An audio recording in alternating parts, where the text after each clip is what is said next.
Yeah, it works. Hello. Good afternoon. Good to see you. Every session in a new physical environment with new faces and familiar faces. Thank you all for joining here. It's actually the most beautiful room I had for a session thus far, so it's exciting. 2 screens. I'm Henk Ovink. I'm Executive Director of the Global Commission on the Economics of Water, member of the SPC, Scientific Programming Committee, and as members of the Scientific Programming Committee, we are happily responsible for seminars, and within seminars we have sessions. In these sessions together tell a story, we hope, convey a story and engage and interact with you. That's why you're also here. And I'm not alone. I do this together with Juisa Dutra, founding director of the Getúlio Vargas Foundation in Brazil, professor and economist and dear partner in the SPC, and Nof Afghani, who works as a researcher at the University of Twente on her iteration of her PhD, you could say, and at the same time at the Fraunhofer Institute. And Nof is a young SPC, and the 3 of us together with our partners, of course SIWI itself, but also the OECD, the Organization for Economic Cooperation and Development, the World Meteorological Organization, and the Earth Commission have worked over the past month on this seminar with this session, water security within just planetary boundaries. We know we live in the Anthropocene, although scientists debate that, but it is the time where humans are the dominant force of the change on this planet. Not for the better, but for the worst. At the same time, while our actions push us closer to negative tipping points, we also see sparks of hope. Less than 1% of global investments, but still, those sparks are relevant. And the recently launched Earth System Boundaries, identified by the Earth Commission, scientifically defined safe and just limits for climate, freshwater, biodiversity, nutrient cycles, and aerosol pollutants. Operating within these limits, we can maintain a stable and resilient planet and ensure access for everyone to the resources necessary for a dignified life. Maintain and stable, so not restore, you hear. Quoting Johan Rockström on our Global Commission on the Economics of Water, restoring the hydrological cycle is not within reach. Stabilizing is possible. And a necessity for everything on life on this earth, but also a necessity for even thinking about a 2-degree world. Just imagine that idea that restoration is beyond reach. Now, these sessions we put together under this umbrella bring, of course, together experts, present and discuss conceptual advancements, modeling techniques, and research insight regarding the safe and just Earth system boundaries. And of course, we have a specific focus on fresh water.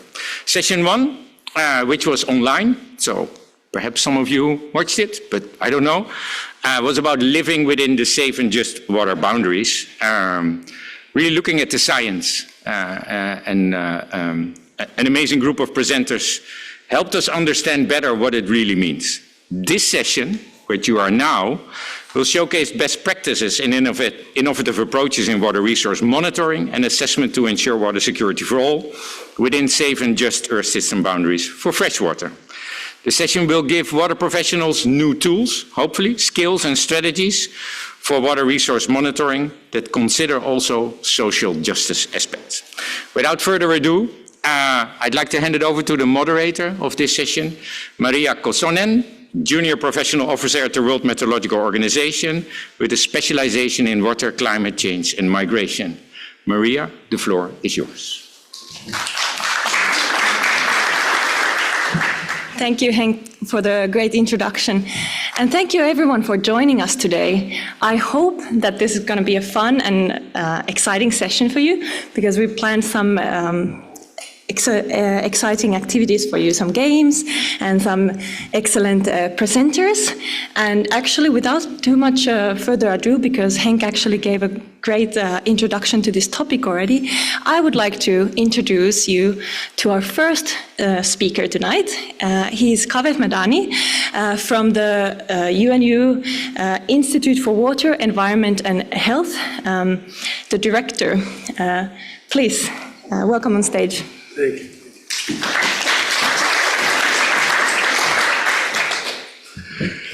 Thank you so much. Thanks for the invitation. Thanks. A big thank you to the organizer and the audience with interest in the topic. Can I get my slides, please?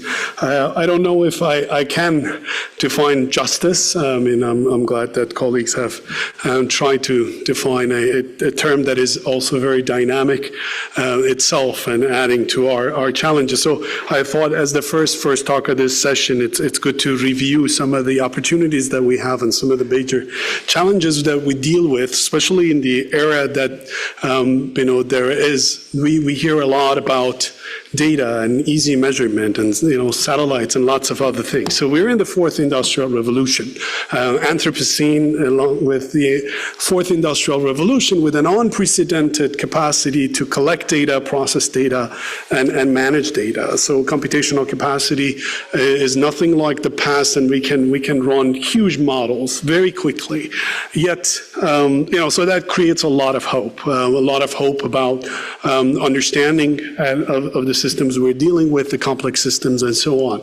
But let's not forget that the world we are dealing with and the situation we are currently in is the product of the first three industrial revolutions, which also created a lot of hope, and we thought we had the solutions and so on. So we talk about tipping points, yet and there are efforts to do calculations, estimate, and come up with the boundaries, and some of those are very, very, very subjective. Most of them are full of speculations, because we don't really understand how the systems work.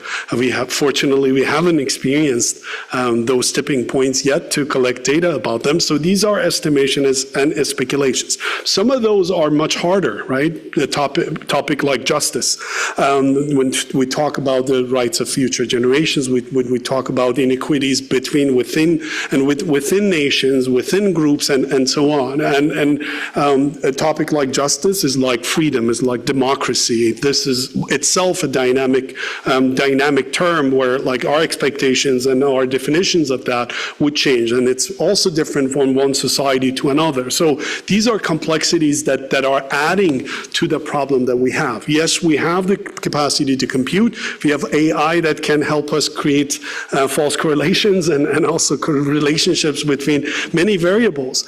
But it is easy to come up with some estimates, but that does not mean that we always understand the systems. There are many, many different explanations for the same behavior of coupled human nature systems that we sometimes with confidence talk about without being able to verify that. So it is very important for us to, I think, at this point in history, understand and remind people, because as a UN employee, I go to any meeting. There is a data fever right now.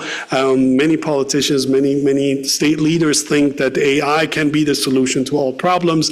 Data collection can be the solution to all problems. Yes, we have the capacity to collect data, but that is not equal to justice. We have the capacity to collect data, but that's not equal to understanding the systems better. We can produce these colorful maps of the world and even get publications in the best journals of the field, but our understanding of the systems cannot be, sometimes is not as good as the farmer who's taking water out of a well. So data itself is not equal to wisdom, and there is a process to turn data into useful insight that can guide policy and can get us to the point that we want. And this is also an important thing to remind people, that more data does not guarantee a solution. And to be able to solve problems, and I think when you play the game, you realize the complexities that one needs to deal with at the local scale or at a different scale. But the problem here is that once the scientists are afraid of, for good reasons, talking about things with certainty, we have the conspiracy theorists out there that can win the game, and they can provide explanations that maybe are convincing to the mass and the general population. We saw part of that during the COVID-19 crisis, where it was easy to explain some data, but which didn't make sense, but the mass was being fooled by that sort of data. So this is the problem that we are, I think, dealing with in terms of translating the data that we find into something that is useful, into something that can change, that can address some of those concerns we have, including the issues related to injustice and inequity around the world. But, we are the water people. This is the water community. To us, complex, human water systems themselves are very complex. We have major and essential characteristics which make their modeling very hard and understanding and formulation very hard. We're dealing with boundary rationality, non-stationarity, interdependencies within the system, huge uncertainty in the system, and evolutionary changes and so on. But water system at the end of the day is just one small component of the larger coupled human nature system, right? And many of the solutions or drivers of the problems in the water sector are not within the authorities of those who are dealing with water. So that is an important thing, because if the solutions or the causes are not within our boundaries, how do we deal with that when we understand water is not only related to food, energy, and environment, but also to many other sectors that are related to this. And to the politicians, many times those have priorities over water. And if you don't understand and respect these interdependencies and differences, and the fact that sometimes the entry points might be out of the water sector, then we reduce the problem to the water sector. We reduce the problem to the hydrological cycle and try to reform things that do not make sense and do not add value. And so in this process, it's very hard to essentially provide a solution that makes sense, to provide a narrative that is not maybe sometimes even convincing to the general public, but is scientifically valid. And we have to deal with this process in the world that is full of data. So data provides a lot of opportunities to be within the safe and just boundaries, to deal with that, to model, to project, to understand. But when it comes to developing an understanding, we have to respect the diversities, the differences between problems. And when we talk about justice, I think that's even more important, to understand the diversity in the problem formulation and narratives, to understand the differences in barriers and essentially the resources, knowledge issues, and other matters that are very different from one location to another. And that's why I think we know well that the one solution cannot fit all the problems we have, and unless we respect that diversity, we will not be able to solve these problems. Thank you.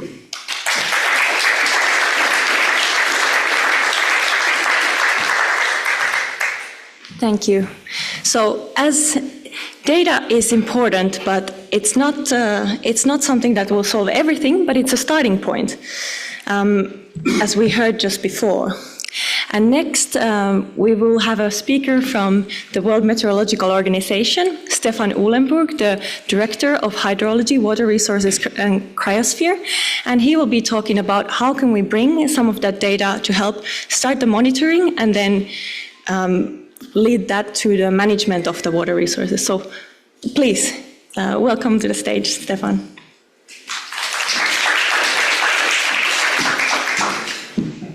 Thank you very much, Maria. Colleagues, ladies and gentlemen, fully agree with you. It was a very nice talk, and of course, data is no guarantee for wisdom at all. I agree. However, the next 8 minutes, I'm afraid, what I'm going to do is showing you how we kind of try to collect and assemble the latest data that we can get our that we can make available and put it into context. And I fully agree, no guarantee for wisdom. So I say that as a disclaimer at the beginning. When yesterday there was this first seminar of the seminar series, Hank explained that, and it was a lot about global planetary boundaries. And I felt I think we were invited for this talk to just demonstrate from a water perspective. So how can we inform planetary boundaries from a hydrological perspective? I found, and I also. The most innovative part, I personally feel, is the justice part, the just boundaries. And I have very little to contribute in terms of my data, but maybe we come to that at the end. And quite a number of colleagues do all the hard work and the hard lifting that is necessary to compile this. I want to present some first results of a report that we launched only on the 7th of October. It's the Global State of Water Report, a report series which we started 2 years ago. It's a global assessment of where are we with the water resources in a year, like a hydrological yearbook. In the good old days, this was still done. And producing a report, you'll see in a minute, is also helping sharing and making data available, helps us to identify hotspots. Are these current hotspots, or are these kind of longer-term developments, and helps us to distinguish short and long-term effects. And also we hope to inform intergovernmental discussion with that type of reporting. A big thank you to all the organizations that contributed to the data availability and to the modeling. All the data at length comes from the countries, from some sort of monitoring efforts. I couldn't list all the countries, but a big thank you and everybody who contributed to that. Today, these are the different chapters of this report which we're going to launch, and today I will only speak about surface water and groundwater. These are the two planetary boundaries that the colleagues were defining and explaining in the webinar yesterday. So I speak about river discharge and inflow into reservoirs, and a little bit about groundwater. Obviously, much more details in our reporting. But these are two signatures would help us characterizing the hydrological system and help us to assess it. People always, another person from the end stands there yet with another report, and every year they do their reporting. We all do that, and it's very, it's not only our job, but it's also, it's important for transparency, it's for accountability and all that. What is also interesting, there's a lot of hydrological data that is normally not shared, and producing reports can really help getting more data to share that. What you see there from the last 3 years, first figure there at the bottom is 2001, when we had the first pilot report coming out. Only 7 countries directly contribute their operational streamflow data. Yeah, only 7 countries. 20 next year, and now it's 55. So it's really there was some peer pressure in the countries. Say, this is an interesting report, I want to contribute, and we really got more and more focal points, and countries want to engage in that. So it's not necessarily only about yet another report, it's the mechanism to share data, which is in hydrology so complicated. Also, a number of streamflow stations. In total, we had this year 1,600. Operational available, there's many more in the world, I understand that, but they were not available to us, or not because the rating curve is not up to date, etc. And finally, we could use 700. So not so bad. So we really kind of improving through this reporting, and it's also more comprehensive. We're now reporting on 9 different variables, and we did less in the previous years. Let's look at some results. Oops, a bit interesting. This says river discharge anomalies based on in situ data. Here you see where we have gauging stations. Every dot is a streamflow gauging station. It's the outlet. Of course, the basin is upstream of that dot, which is on a global map, but difficult to see. And you see a little bit where we got the data from. If something is red, means dry. If something is blue or dark blue, something is wet. So a very simple explanation. You see also half of the data comes from Europe, and you see from the other continents we are in the process of increasing every year. But this is not so difficult to interpret that. You see a couple of dots, but to really interpret that, whenever we do is on monitoring data. But because of the interpolation in space and time, we use hydrological models. Therefore, we use the probably best operational available global hydrological models. We put them into an ensemble. Big thank you to all the contributors of this modeling effort. And what we do is kind of, we have an agreed 30 years of standard period how to model, and then they simulate last year and we compare how was 2023 compared to previous 30 years. That's how we do that. And, was it wetter or was it drier and was it more extreme, etc. And then we can produce figures like this. From last year's report, you might remember there was still the El Nino signal was very, La Nina signal was very strong, which led to severe drought in Latin America, for instance. And we have a certain stream flow pattern. This is now out of these 10 global operational hydrological models. And if you then look 2023, we see other patterns. It was again a very dry year, but through this, of course, the models run daily. But what we see here is comparing how was the average of the year in 2023 to the previous 30 years. Yeah, and that helps us to identify these patterns. And talk about planetary boundaries, I think, Hank, like we need to restore the hydrological cycle, or kind of, if I hope I don't misquote you, very important is to observe this continuously and get the grips on how are the hydrological dynamics developing, and that's what we try to do here. Maybe in the interest of time, I skip this. 1 minute, oh my God. This is the intro to reservoirs. 1 minute, 5 minutes. Oh my God. Yeah, good. Okay, then I go to the conclusions. Groundwater. I want to say groundwater. IGREC did all the hard work, and they collected 130,000 groundwater stations. Yeah? And at the end, 33,000 were used and analyzed, and we had more than 20 years of data. And all these dots are these interpretation of groundwater service. So we are getting somewhere with really not only yet another global hydrological model. These are measurements, these are data, observations. So to really assess hydrological dynamics, really empirical data analysis, not yet another global model. And my final slide is. Yes, I was inspired by the webinar. I think what we bring to the table here is more ground truthing. So are we really in a safe and just space? Just as difficult with our analysis, but in a safe, I think we can do this trend analysis. And how do we give some policy advice? Maybe we have to rethink some of the water use strategies. I think I have to leave it here. Thank you so much, and sorry for going over time.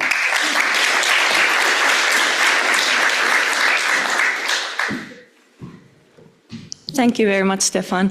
It was very insightful, and I wish we could have had longer time for you.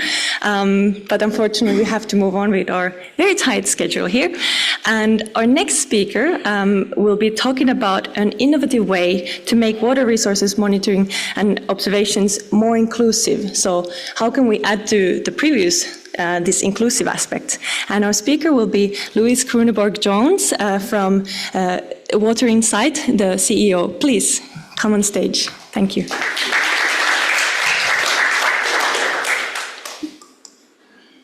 Let's see. Oops, coming back. Oh, something with my slides.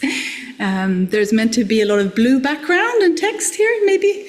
All right, so I'll start for the sake of time. Thank you. I'm not sure I'm going to bring much wisdom, and I'm going to pull it down to the nitty-gritty. But my name is Louise, and I'm from Water Insight. And for over a decade, I've been fascinated about how cloud computing and mobile technologies could come into Hydromet and unravel some solutions for collecting more data. And I was very privileged to work across African countries and kept seeing that governments have in place systems of gate readers performing paper-based and manual data collection. And that these are not only citizens, it's not community-based and monitoring, but rather these are gauge readers who've maybe worked for a station for 10 to 15 years and twice daily take a measurement of the depth of a river, for example. And they all have phones, of course, today. So I kept asking the question, could phones and cloud computing boost water resources monitoring as one small piece of the puzzle to address water challenges and water security? So I don't know if the presentation is coming through any other way. Okay, well, I'll skip thankfully the next few slides don't have blue backgrounds. Okay, so fast forward some innovation grants later and a great collaboration with the government of Malawi. We are now in our third phase of piloting, and it's the most comprehensive we've done, and we're doing it with UNEP Climate Technology Center and network support. And so what we're doing is we're enabling gauge readers that take measurements of river level depth and daily rainfall averages, plus Tmin, Tmax, some other parameters, and they use their phone to send the observation. We're using free SMS and WhatsApp. And why, after lots of prototyping, why did we end up with these? Well, they're pragmatic, cost-effective, and can use on any type of phone, any network. And they're also language agnostic, which means that we can work across different ethnic languages within a country or across countries. And at the moment, we're expanding to 51 rainfall and river level observation stations that'll then feed the data into the data management systems of the government and models in the lower Shire River basin. So how does this work? Well, the observer goes out and takes his or her measurement and transmits it into a measurement. Oh, they'll come up. Excellent. They come through. We match, our system matches the phone number to a station, and instantly the person gets a confirmation message back. We have WhatsApp, which has the added benefit of geolocation to that data point. And then data goes into a nice little dashboard, but we know there's lots of dashboards around, but we use machine learning to provide some data cleaning and checking data for consistencies and some very basic analytics such as discharge estimates. And then, of course, as I mentioned, data goes into software such as Hydra or Climsoft, wherever the government is using, but it can also go into models, thanks to the powers of API. With manual observations, we obviously have issues with credibility and outliers, etc. And we're doing a collaboration under the early adopter program with NASA SWAT mission and ISAT-2 mission to do some sanity checks on the data. And by integrating data from sensors, we can actually look at cross-checking because many gauge readers are a backup solution once the sensors fail. So it's an interesting journey into the data quality and the usefulness of this data. Great. Okay. So we are just one small innovator trying to see where the tech can take us. But the landscape, the ecosystem of innovators in water resources monitoring isn't that huge. But what's common to them is that they're using things like IoT, different communication technologies, low tech such as 3D printing. Of course, everyone wants to dabble with AI, but machine learning is a big component. And the results that are coming through is that both operationally and technically, there's real promise that new innovations can be a component to address data shortages or challenges with data quality. Let me see if this comes through. Yeah. And among the many added values of innovations, we're really looking at operational efficiencies and the journey from data to action, so actionable insights. But of course, that's a process that I think both presentations beforehand has shown you can't do one thing alone. You have to see how things segue into analytics and insights and decisions and investments, etc. I want to share that one of the things that we see as a key learning, so three key learnings from what our innovations has done so far, is that when we enable a two-way communication method with manual observations, for example, we have great promise in, for example, maintenance of a station. We're gathering information and data during extreme weather events. And we're also looking at how two-way communications is an enabler for more of a community-based involvement or protection around a station, for example. We're also discovering that this type of monitoring where we're using citizens or a gauge reader is really a work, it's a profession that's being done. And we're leaning towards the conclusion that it's something that has to be paid for. It's a job, person doesn't need to do it on unpaid, and that we mustn't make assumptions about people's ability to volunteer in these types of observations. But the last but not least, that these type of data can create actually a really solid amount of credible data. and that it introduces diversification into the technologies in a hydrometric system. And by diversification, we enter into sort of risk management and risk reduction. And we saw this in Malawi. We saw, one, gauge readers perform above WMO standards, which is 80% performance at a set time. And we also saw last year during Cyclone Freddy in Malawi that whilst the government lost half of their surface and groundwater sensors, the gauge readers, most of them picked right back up within a week or two. So those were sort of tangible values and findings. But what is an important thing to conclude while these have these added value is to ask the question, why aren't governments picking up these technologies and innovations and scaling them and using them in long term? And as a suggestions to bridge this valley of innovation deaths, there are some tangible solutions. One is public-private partnerships. The other one we see is much more knowledge sharing across innovators, donors, governments, and commercial actors on what are actually the decisions that are being taken. So that we thirdly think about data as, so you use the data, but for what decision? Well, we know in government in Malawi, they're maybe only looking for a discharge estimate and looking at how that relates to different thresholds. But beyond that, there's some actors that come to them. They want to build a bridge. They want to understand the hydrological behavior of a river. So we need to think about the knowledge that's needed in different cycles of decisions and insights. And with that, I think I'll say thank you. Oh my goodness. Oops. So this slide was also blue. Never mind. Thank you.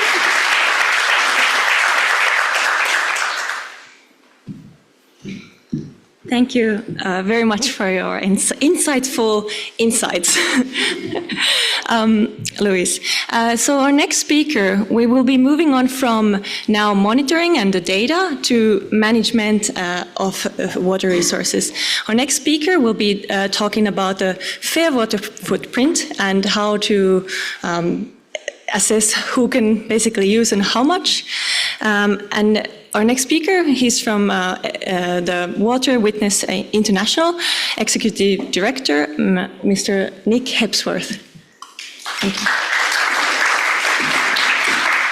Thanks, good afternoon. How's everybody doing day 3 of Water Week? I'm tired already, right? But great to see you all, great to be part of this brilliant session. I'm going to talk about fair water footprints, which is a new way to analyse, understand and take action on to drive safe and just water use within planetary boundaries. And it builds on the brilliant foundational work by Tony Allen and Arjun Aranustra that enabled us to quantify and trace the water required to produce our clothing, our food, our mobile phones. When we updated the global water footprint analysis 2 years ago for UN Water, what we found was this profound dependency of countries, rich countries in the global north on water use beyond their borders. So typically between 50 and as much as 90% of the water needed to produce the stuff we consume comes from beyond our national borders. And much of that water footprint lands in countries in the global south which face rapid climate change, challenges with water governance, and difficulties with poverty. When we map that water footprint, we see this pattern, and we can model it, and the model tells us that probably about 50% of that water footprint is unsustainable. And with some brave funding from the Swiss government, over the past 4 years, my team and I and our colleagues in civil society and research organisations in the global universities in the global south have gone to look at what that water footprint means in these places to ground truth it. And I'm afraid to say the findings are pretty grotesque. No matter where we look, we find our water footprints draining and polluting aquifers and rivers and pushing people, economies and communities and ecosystems into extreme vulnerability. And a couple of quick examples just to liven things up. And we only put these logos up here because we know for sure that it's these supply chains that are causing these problems. Otherwise we'd get done for libel. So this is all backed by really rigorous evidence. So we looked at the sugar supply chains in southern and eastern Africa, and what we found was really egregious water grabs. So on the left, you've got the diversion of a really big river that supplies a national park and a population of 50,000 people downstream being diverted for a sugar plantation without any license. Just a really blatant water grab. Another kind of problem is that sugar grows in low-lying areas in floodplains. And to build the resilience to climate change, the companies are building embankments around the plantations to protect them from flood. Now, this is elementary geomorphology. If you build an embankment around a 7,000 hectare bit of land in a floodplain, what's going to happen? Everything outside that embankment is going to flood very quickly and in fact to a lethal level. So there's a legal case in process against these sugar barons who supply our sugar and these corporate supply chains. Moving quickly over to West Africa, which supplies 70% of the world's cocoa. Of course, cocoa's rain-fed, right? Although cocoa's one of the thirstiest crops out there, it's rain-fed, so no one's ever really looked at the water impacts of cocoa production. What we found, no matter where we looked in Côte d'Ivoire, was extreme economic water poverty in the supply chains that have been supplying these brands for 50 years in the major production hubs, even villages certified with Fair Trade and Rainforest Alliance. We found biblical levels of inadequate wash. So open defecation, people drinking from puddles and streams in the supply chains that provide these brands with billions of dollars of profit each year. That's not a fair water footprint. Moving to fruit and vegetables, no matter where you look, whether it's Morocco, whether it's East Africa, particularly we've looked at Peru, we find the patterns of water use that we're driving through our supply chains are profoundly unsustainable. So Peru now supplies the world with table grapes, blueberries, and asparagus, the main producer to all our supermarkets. It also presides over one of the best examples of unsustainable groundwater use on the planet, where water is being over-abstracted from an aquifer in the desert with rates of decline up to 4 meters a year. Now that's causing conflict and extreme water scarcity for 1/3 people in Ica. All these stakeholders are presiding over this, so there's a real failure in multiple levels of governance system. So in conclusion, there are very few places in our supply chains where water is currently used sustainably. There are multiple governance failures which are contributing to that we have the opportunity to address as a generation of water practitioners and professionals. Impacts include a widespread infringement of the human right to water and sanitation, catastrophic depletion and degradation of water resources, and water conflict, and food insecurity in our supply chains. So we're causing problems for ourselves in the long term. New collaboration and transformative action is needed to address that. The good news is that is happening. At COP26, 28 governments, businesses, banks, and NGOs got together to commit to a fair water footprint in our supply chains by 2030. So there's a group of pioneers that have made a public commitment to reverse or end the abuse of water in our supply chains and make sure that our trade, our investments, and our businesses drive progress towards resilience and the SDGs rather than undermine them. What is a fair water footprint? Well, a water footprint isn't like a carbon footprint, right? So you're not always needing to reduce it no matter what, because whether storage or water is used sustainably, you can use water for economic goods, right? It needs to be used sustainably. So the key is a fair water footprint means zero water pollution. We boiled it down to 5 key elements: zero water pollution, sustainable and equitable water withdrawals, universal access to wash, resilience to droughts and floods, and protection and promotion of nature, so NBS. Really simple stuff that we want to see our stakeholders in the companies and the stakeholders in our supply chains demonstrating and disclosing. More good news is that as of Thursday, the UK government have committed £12 million to make this happen. And we're looking for new partners, collaborations, researchers, countries to help us to join the pioneers to make this notion of a fair water footprint within safe and just planetary boundaries a reality. So join us.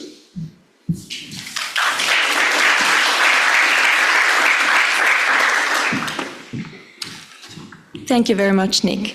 So, to make the session not only just us speaking here, but for you to actually have an experience, we're going to next play a game where we can all practice this management of water resources together. So can I please have the facilitators help share the materials, please. And if I can get you to go into tables of 5 person each, that would be ideal for this part of the session.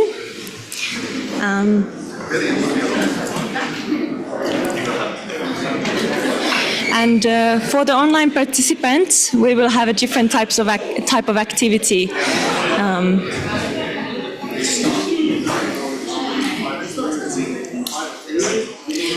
Five players plus the facilitator. Yes, please. 2 more.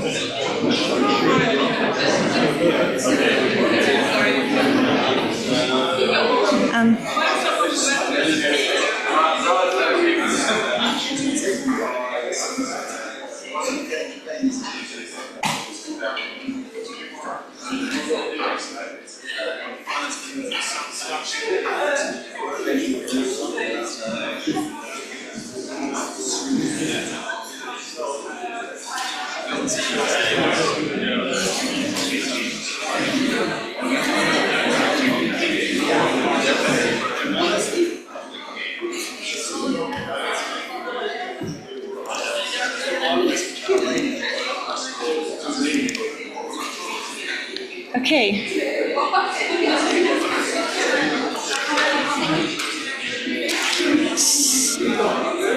So, once you manage to find your tables, good.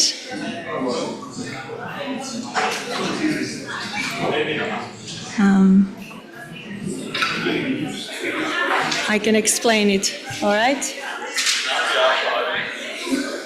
Can you hear me?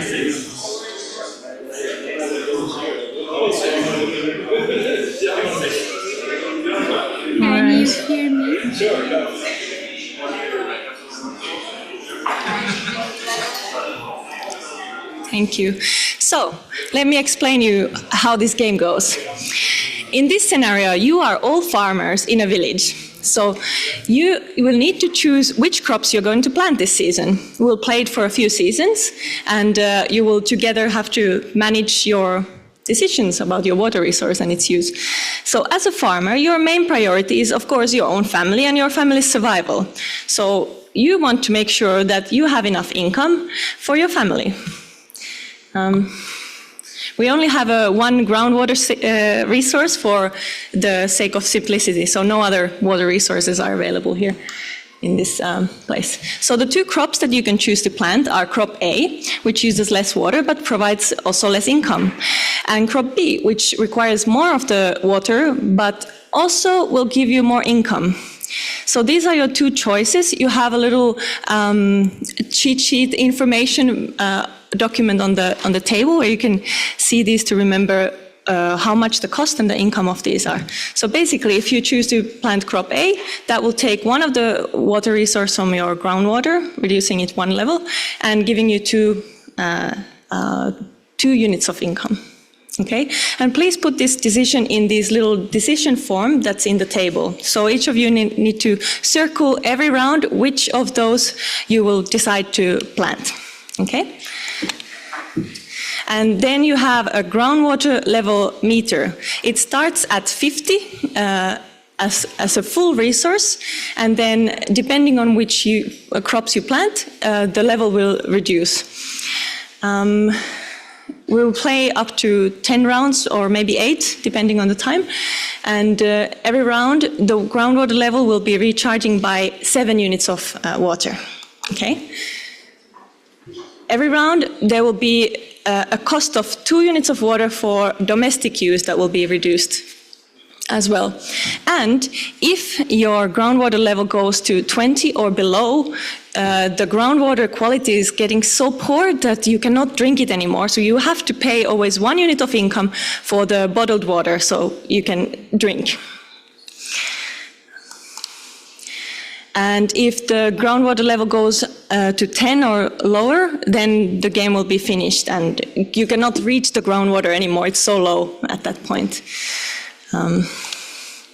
And before every round, you have 1 minute to discuss with your groups. You can discuss what strategy you have and what choices you want to maybe make, what is beneficial for your community. And then you don't need to, though, share your choice with other people. So you have your own decision form. So after the round, the facilitator will come around the group and ask which choice you make, if you made A or B, and then give you your income, and then calculate for you the new level of groundwater. Okay? So you can discuss, you can make decisions together, but you don't need to disclose your decision. Is that clear? Any questions? Shall we start? Yeah? Participant, yes, you're a player. All of you are players in this game. Oh, the facilitator is not playing. Yes. Okay.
Okay, I think it's time to make the first decisions. If you haven't already made that, please start making decisions.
Hello, everyone. Hi. I hope you've had good discussions so far.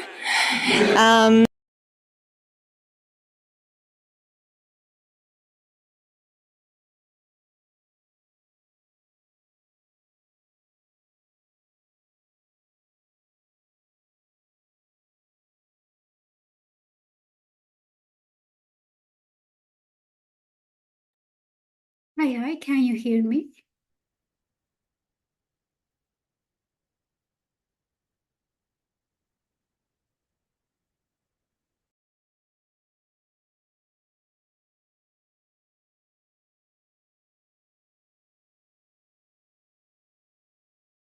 Yes, you can hear me. That's awesome. So I would like to take these remaining minutes to conclude our quiz. Couple of more questions left. Thank you. It was quite fun. I think what we decided was we would work as a village, even though we made our decisions individually. We discussed at the beginning a strategy around how we would do it. So you still don't know, and you kind of have to trust that the village is going to all do their part.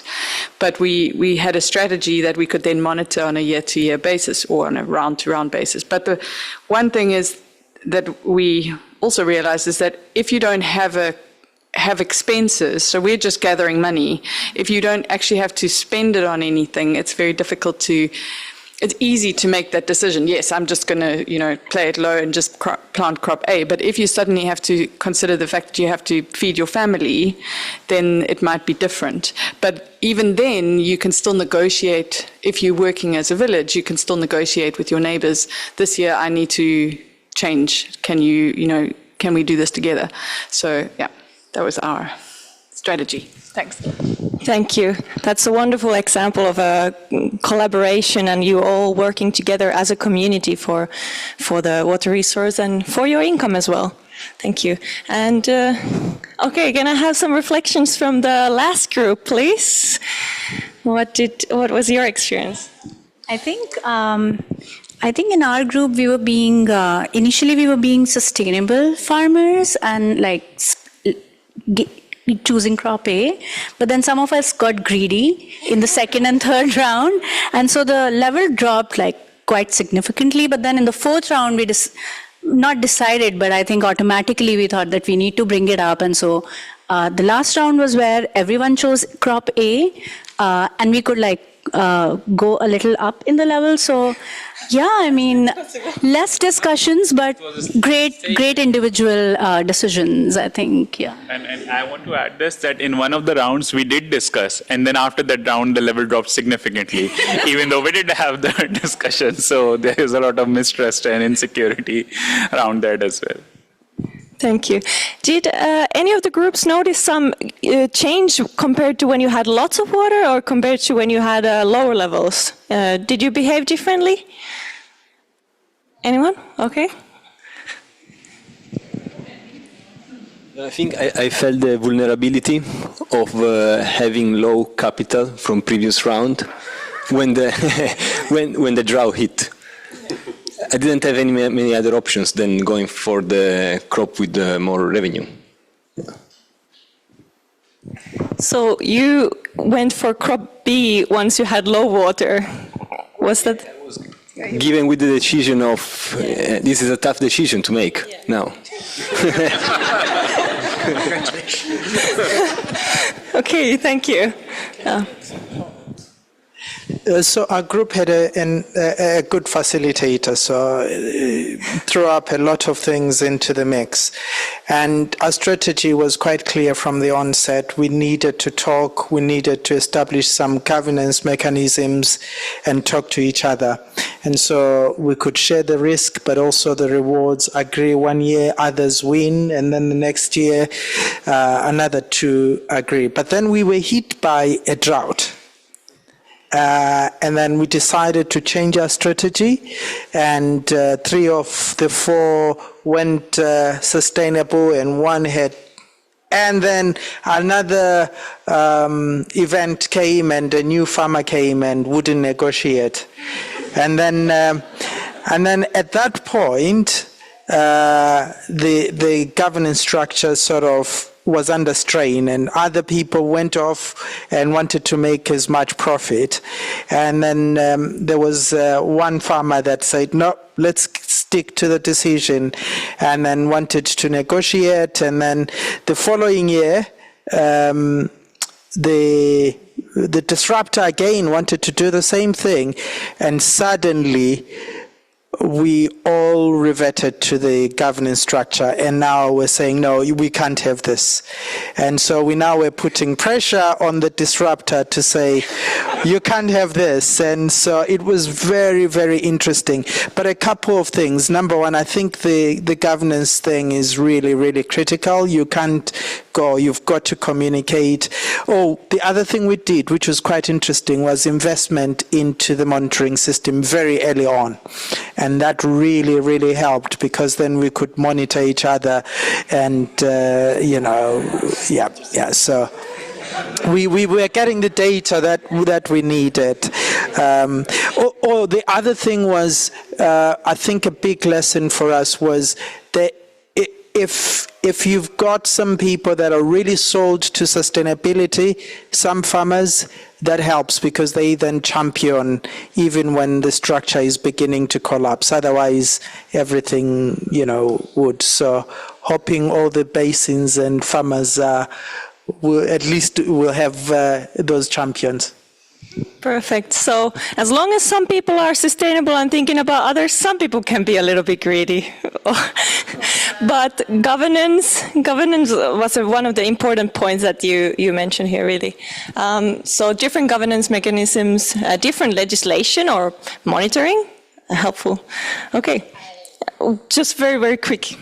It's okay. We never got to the drought because we were very invested in the pre-negotiations of the strategies. And I think that it actually gives a great example, right, of the different ideologies. Some of us were thinking more capital, security. Some of us were thinking more water security. Some of us were struggling to understand how much units we have at the end of each round. But in the end of it, I'm happy to say that we arrived to collective responsibility. And there were some discussion on investment to make sure that the bare minimum of the security of the community is ensured. I would have loved to see what happens when the drought hits, but so far it was not bad. Great, thank you very much. Thank you everyone for playing, and a round of applause for you, please.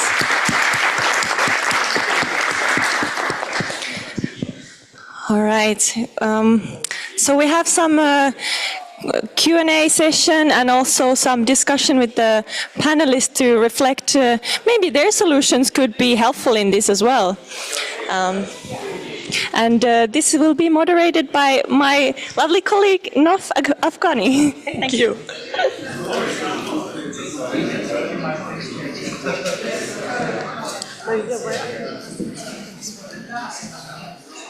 Very senior work. We would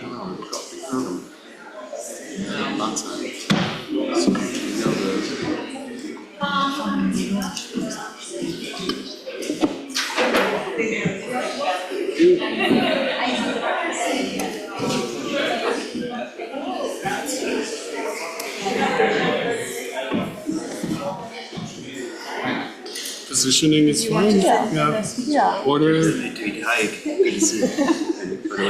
So we can have one here and one there, maybe. Interesting work.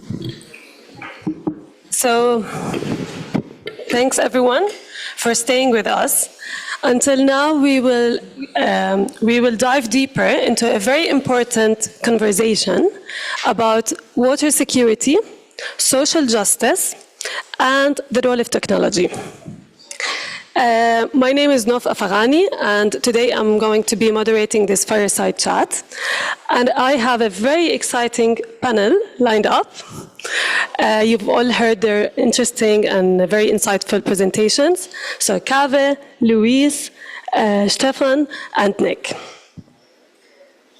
So the aim of today's fireside chat is to see how those three topics, water security, social justice, and technology, they intersect, and how we can use those intersections to create a more fair and a more sustainable future for everyone.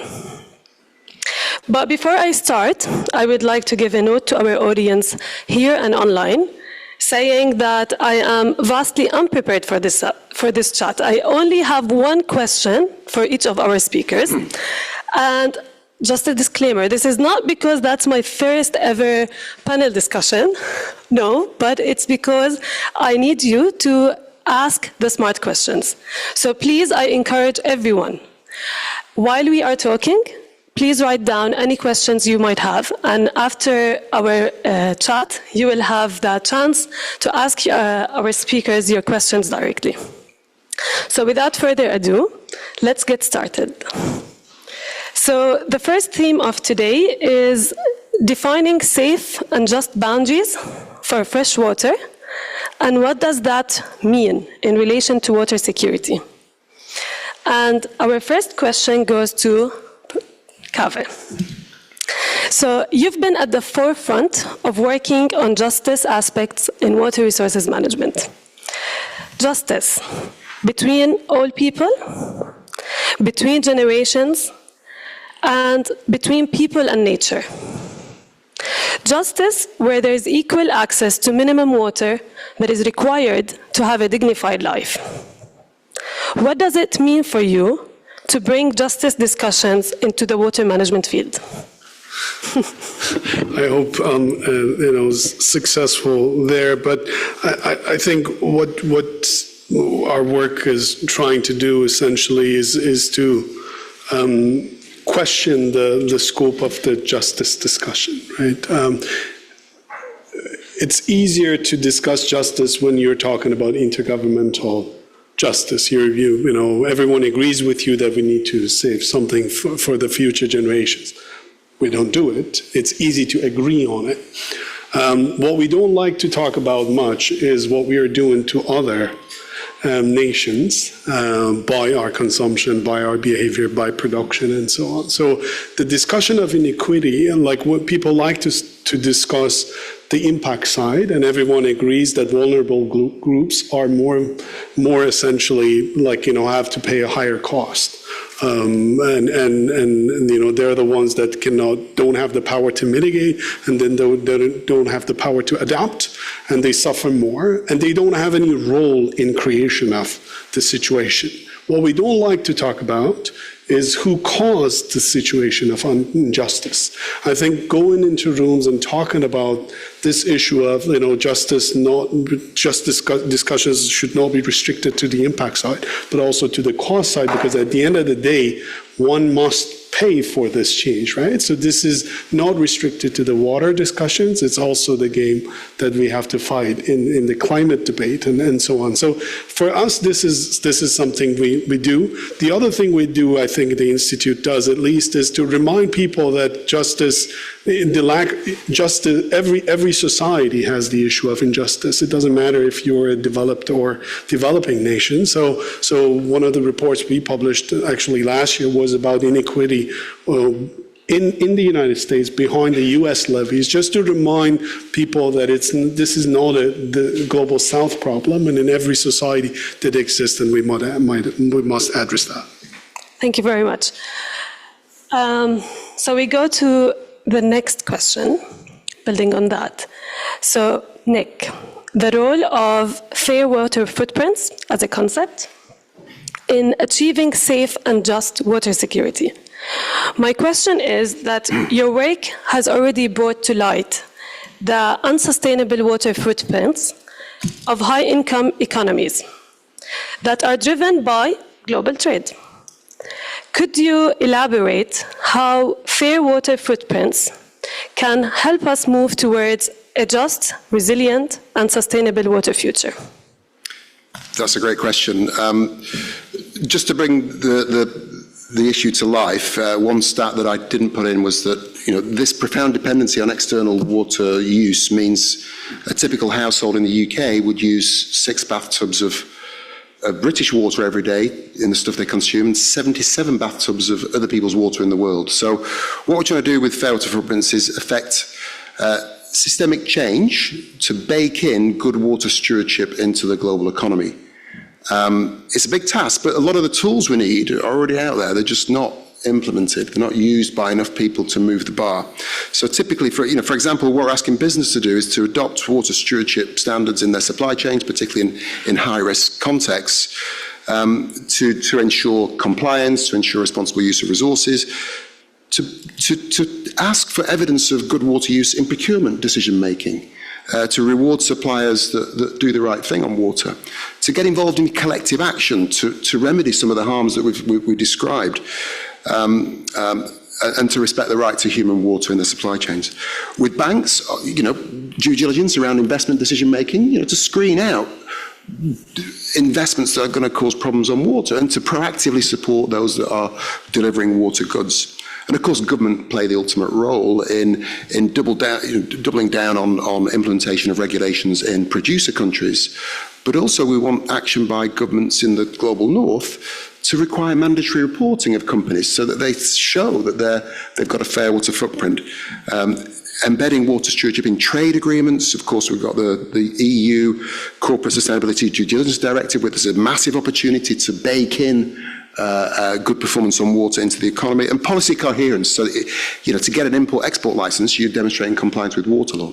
But above all, we want to work with civil society and journalists and researchers to bring evidence of the need for fair water footprints into the public eye and into political debate, so that it's simply unacceptable in the future for us to be driving the abuse of water in our supply chains, to have a plastics moment for water, so that it's simply not acceptable in the future. Those are all great points and gives some hope that there is a way forward. And today's Kave's keynote perfectly set the stage for my third question. Kave said that data and data collection and data analysis and new data that is happening that now we have access to does not by itself mean justice. It does not necessarily lead to wisdom, and it does not necessarily lead to good understanding. So my question to Stefan, what role does data play in ensuring that we stay within the safe and just boundaries as it is now? Thank you. Very good question. The not having data is then you don't know which direction it develops. And if we have a constrained environment, staying in this safe and just operating space, then we need to know where we are. And if we don't analyze that, so how can we manage that? Huh? There's this simple management, I think, in every weekend course for a master's degree or whatever. One of the first lessons, you can't manage what you don't measure. And also if you don't measure and if you don't report on it, the likelihood that actually things get done is very little. Huh? So therefore, continuously monitor and assess where you are and learn from it. In this circle, this monitoring, evaluation, learning, assessment cycle is very important and need to be informed by data and evidence. And otherwise we are just come to very unsustainable use. I think it was interesting on the different tables just now. Some people say, we didn't talk to each other, and then kind of egoistic behavior came in, and they maybe quickly went below 20. Whatever unit it was, and therefore being transparent and having data, and then you know where you are, that enables you to stay more on the long run. But Nick, I liked. Can I still have a minute? But I really appreciate that work, how important it is. But I also feel it's very important to contextualize this. If we have these water footprint analysis, a kilogram of beef is 15,000 liters of water, which is true from a average point of view. But it depends very much, how that beef is produced. Where is it free grazing somewhere in a semi-arid environment where in this landscape you couldn't do much else, or is it irrigated fodder and you cut a rainforest before to have soya which you ship from the Amazon, former Amazon to Europe? It's a completely different water footprint what you have. The total amount of water needed to produce the fodder for the cow to live and then is the same, but it needs to be contextualized a lot. So and therefore these numbers are super important, and therefore these sustainable supply chain and now is very important. But we need to contextualize that. Also, I hardly eat any meat, so I'm not the kind of defending meat consumption. So I think it's bad for the environment and whatever. But we need to realize that in some communities of the world, there's really lack of protein, there's lack of key minerals. And then meat is for these communities is still an option, and also dairy products. So having this analysis is super important, but really going deeper with the data and be able to contextualize that to really inform decision making is equally important. Thank you. That's a very great point. So building on water resources monitoring, Louise, I'm going to ask you how we can leverage technology and innovation in water management. And my question is, through your presentation, you showed how water resources monitoring is critical. It's critical to ensure water security within safe and just boundaries. But from your experience, how do you find that innovation in data collection and analysis tools that you are providing in water-scarce regions, how do they contribute to more effective and inclusive water resources management? It's a tough question. Not a good one, I'm just kidding. But no, I think one of the interesting things that happen with innovations in the water monitoring space is that we're now things that were really headaches and problems in the past are being resolved. And we see more and more on the integration of data. I think, we talk about AI, but most people, it's a jungle and it's an exploratory phase. And I think that's the part of innovation. It's about exploring and finding how do you actually resolve a problem. And I've come back, so we're in Malawi and Mozambique, and we're also going into the Horn of Africa, which is, of course, a water scarce area of the world. And to be honest, I think it's about those decisions that need to be taken. So if we're working with a government agency such as the Department of Water in Malawi, the water engineer tells me, I need discharge estimates and see the discharge estimates against different thresholds, because that's the analysis. That's what I get asked by the director. What are the risk levels? But then beyond that, of course, there are multiple circles of demand for information that generates those decisions that then can actually go into, investments and decisions for greater water security, such as the water allocation that goes into the Ilovo sugar farm down in Malawi, for example. So it's a complex chain of events, I think. And maybe lastly, I think those chain of events and the connections that technology can kind of make, they depend on a lot of aligned incentives and enabling factors. And maybe in an ideal future, we'll see this alignment and partnerships across different actors to be way more integrated and synergized. And I want to mention one thing that is, for example, if we look at the innovation ecosystems in water services and in sort of utility space or even corporate stewardship, we're seeing a growth of innovations coming through. And that's because there's commercial opportunity. Water services might not have fantastic compared to climate tech or solar, but there is commercial opportunity. Venture capitalists are investing. Water is the future. Solar they talk about, but it's very much water services. We're not seeing that dynamic in the water resources monitoring and data space as such.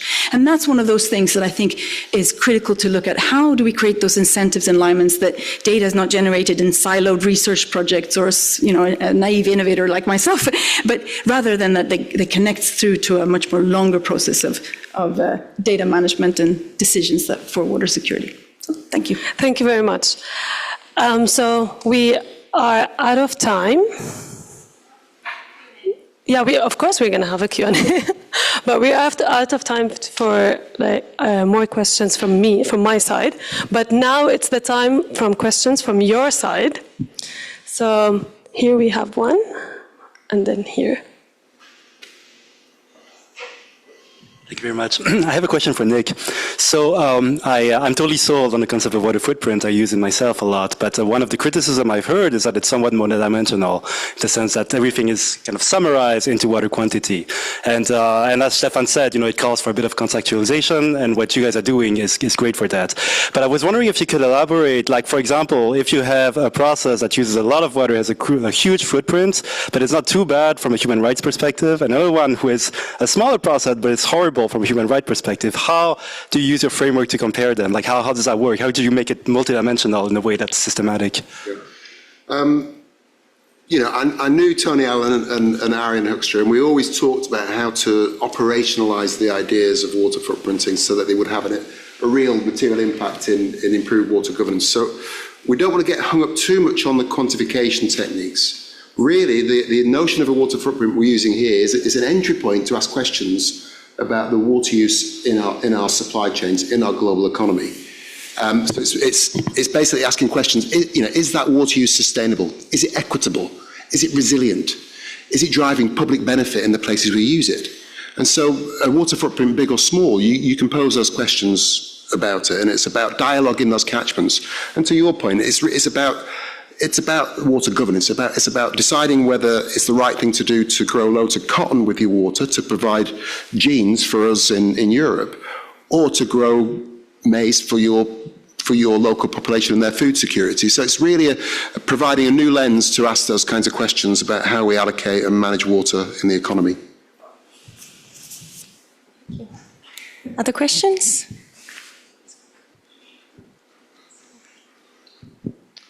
Thank you. Firstly, a really great session. So thanks very much. I was just reflecting on the point around data, and Stefan, your point is, if we don't have it, we don't know where we're going. And just thinking about justice. And for me, justice is about, from a water perspective, is the difference between people that hoard water, whether that's through producing cocoa and exporting the water in chocolate to the rest of the world or whatever it is. But it's the difference between people that hoard water and people that have none, particularly in water scarce areas where you still have that situation. You still have the haves and the have-nots. So I was just thinking about that, and I think my reflection on the game or from the game is that everybody needs data. I mean, that's how we worked, right? And I could hear it as we were walking around the room afterwards. Everybody needs it. I think the question is, how do we get the data to the right people at the right time, in the right place, so that they can use it?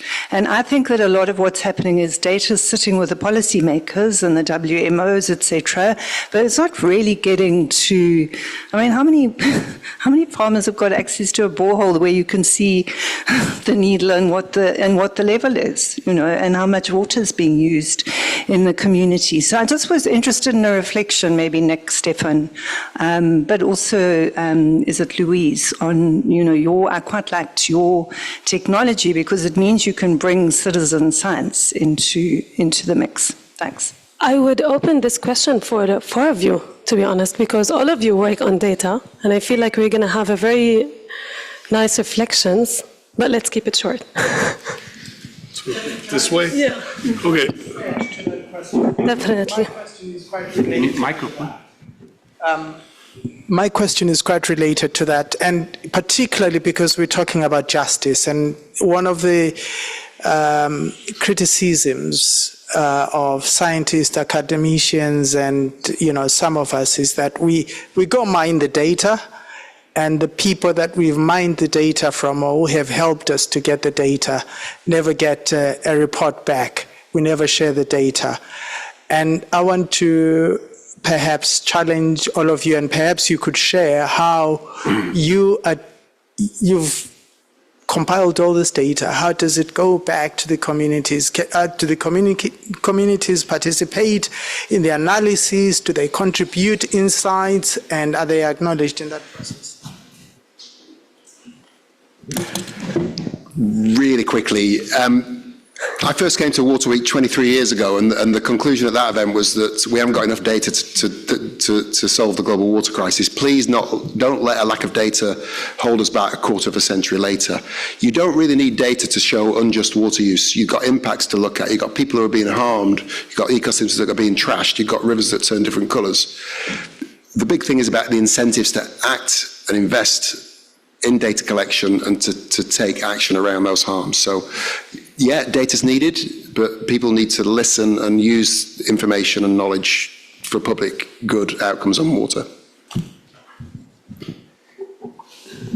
Then I try to make a different point on, somebody mentioned citizen science, a great opportunity, and also we increasingly get tools and models like AI that help us to utilize this type of data, which we are with a classical physical-based models with the Saint-Venant equation for open river channel dynamics. We cannot use that, but social media posts of a bridge flooded or not flooded and these type of things, AI methods increasingly are able to harvest that and help us in issuing warnings or making better predictions. So there's a lot happening in that space. So that's exciting. And there's many opportunities, and that can help then also with transparency and bringing it back to the community. For all the other work what WMO is doing, I would need another 15 minutes or so, and I think we're running out of time. Thank you. Louise? Yeah, I'm reflecting on the fact that in our case, for example, when the data comes through, it's full of outliers and mistakes and stuff. So there's a hidden data processing that's so valuable to create sort of high quality data. And even if the quality data is relayed back to, it still comes back to the question: what is the information and sort of insights that person would find valuable? Now we've chosen a path where we're working within government system. Strengthening government capacity, working with their stations, etc., has been such a central foundation for our work. And so we see ourselves as an enabler of the government fulfilling that role of their mandate to communicate back to people in the way they do. And now that's very vague, of course, because, again, we ask the question, what is the specific information that different communities or an individual wants to know about the catchment in their neighborhood? And we don't really know because we're such a small technical enabler in a small step of the process. But we're very much aware of the road. It's just that we work within government systems and really have to align to their role and what their information services are. So. On the data, I just want to emphasize, obviously, there's never enough data. This existed in the past. It will exist in the future. The level of data we have is never enough. That would not change anything. We need more data. Always we need more data. And if we have better data, we can manage better. But data on itself doesn't mean information. So we have a lot of places in the world that meters never stop people from pumping. Yeah. So that's one thing. And then the other thing is analysis is helpful, it generates insight, but our expectations and confidence should also be adjusted to what we are doing. There's a big difference between, running a groundwater study based on satellite data at the global scale versus doing something at the community level. Sometimes we forget the limitations of our data and the objective of this study, and then we try to, the recommendations we make don't match the scale of the study, and I think that's something to watch and act differently about. COVID-19, I think, is a very good example for us. The lack of data was not an issue. We had projections everywhere in the world. There was no model that projected anything right.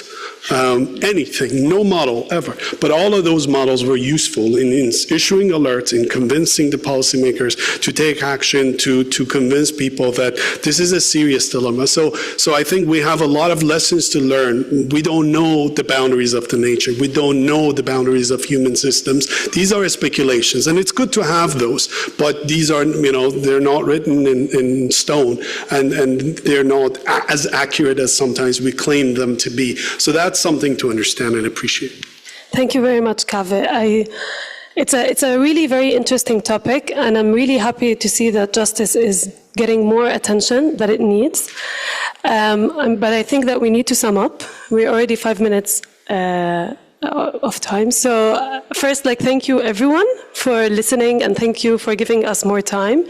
And it is a very interesting topic. And on behalf of the panel, I'm asking you, if you want to keep this conversation going, please make use of Water Week and bother them after the session, bother them during lunch, during breaks. We still have 2 more days. But yes, thank you all for joining us. Thank you very much for this interesting panel, for this interesting talk, for your insights, for your thought-provoking information. Really, thank you very much. And please help me. Thanks.